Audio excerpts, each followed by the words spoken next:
We zijn hier weer met kaartleggingen en ik ga het nu met jullie hebben over een 3 kaartlegging. Dat was eigenlijk een vraag van iemand die hier op de site vaak komt.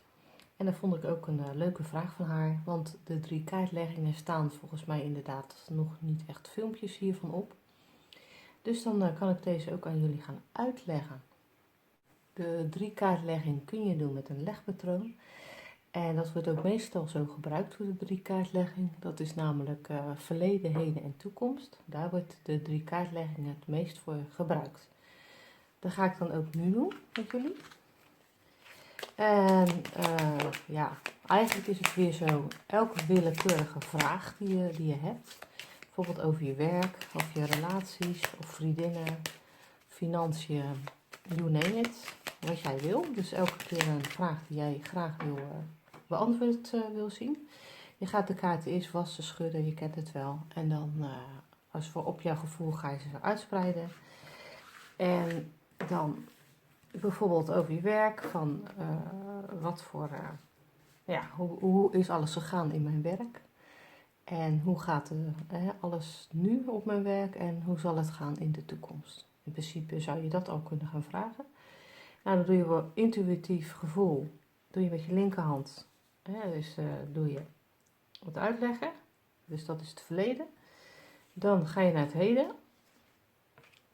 En dan zo, oké, wat gaat de toekomst mij brengen? Ook weer intuïtief. En dan kom je op deze terecht. Het is gewoon een voorbeeldlegging. Niets meer en niets minder. Maar daar kan je dus de 3 kaartleggingen heel handig voor gebruiken.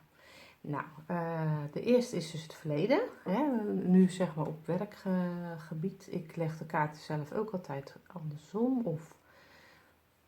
Omdat ze dan veel meer betekenissen kunnen hebben. En als je deze op het, zeg maar, zou leggen. En je zou deze te zien krijgen. Dan kan het betekenen dat het, zeg maar, financieel in het verleden op je werk. Dat heel erg moeizaam was. Dat er eigenlijk nooit of niet echt dat je veel geld verdiende, dat je ook niet zo goed wist hoe je veel geld moest verdienen.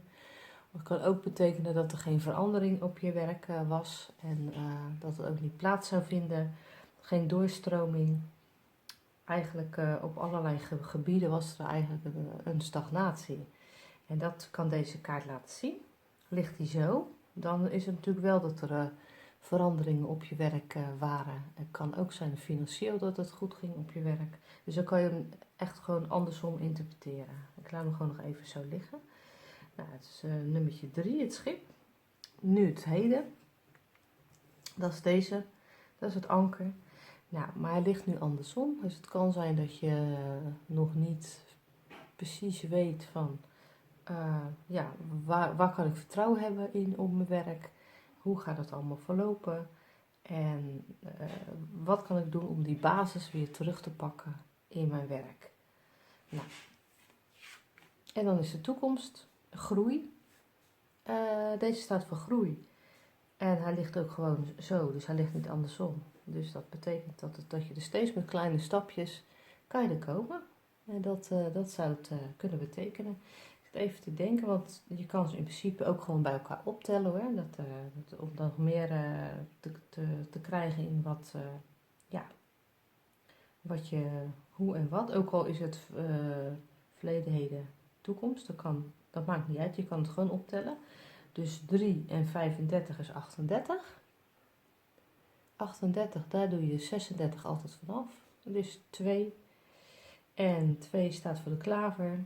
En die kan staan voor dat je, ja, toch, wie weet, het geluk weer kan gaan vinden. Of de langzame groei voor je werk.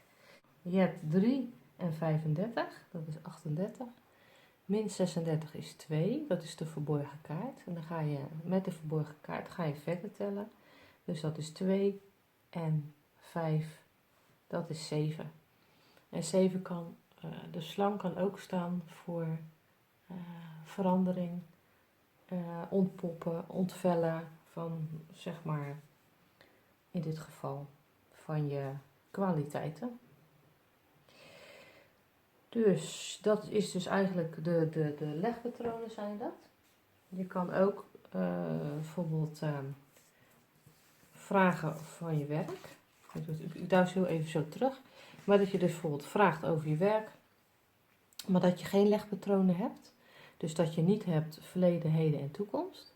Dat je helemaal geen legpatronen gebruikt, maar wel van bijvoorbeeld de vraag: hoe gaat het nu verder in mijn werk? Vanaf dit moment. Nou, dan kan je ook weer 3 kaartjes vertrekken.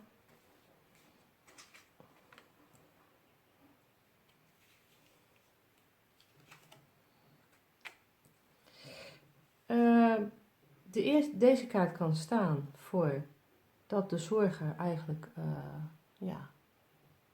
dat het niet zo zorgelijk is als dat je denkt. Het kan ook staan voor een leidinggevende, omdat die andersom ligt. Daar staat hij meestal bij mij ook voor, zeg maar, leidinggevende.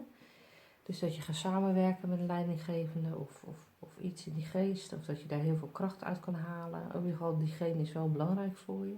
Je kan zelfs kijken, misschien, dat diegene een ram, leeuw of een boogschutter is als man.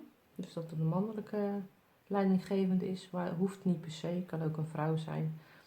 Dat hij gewoon alleen maar zegt leidinggevende. Deze staat vaak voor dat je grote zorgen die je had over je werk voorbij kunnen zijn. En dat je nou echt zo'n schip gaat maken. En deze staat voor goede communicatie in alles, met je werk, met mensen om je heen van je werk. Daar kan die voor staan, maar dan betekent niet dat je het verleden, heden en de toekomst dus als 3 kaarten gesplitst hebt, maar gewoon dat je alles bij elkaar, zeg maar, hebt. Dat alles met elkaar te maken heeft op dit moment. Nou, kan je ook weer bij elkaar optellen. Dus 6 en 21 is 27. Dat kan er zijn een contract of dat je met elkaar rond de tafel gaat om iets te bespreken. Werkbesprekingen kan het ook zo opslaan. Dat je misschien iets gaat schrijven of zo over wat betreft met je werk te maken heeft of iets in die geest. Die kant kan je opdenken. En dan heb je dus de verborgen kaart is dus 27. En dan tel je er 12 bij op. 37, 39 wordt dat. 39 natuurlijk min 36 is 3. Dus er komen veranderingen aan. En dat kan ook zijn financieel.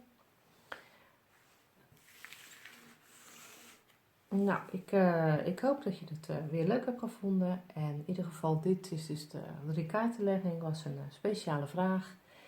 En ik zou zeggen, oefen ermee. En ga ermee aan de slag. En kijk voor jezelf of het iets wordt. Mocht je nog vragen hebben over de 3 kaartenlegging. Of dat je zegt van, hé, ik heb dat en dat getrokken. Hoe gaat dat? Dan kan je er altijd nog een vraag stellen hieronder. En dan zou ik in ieder geval zeggen, tot ziens.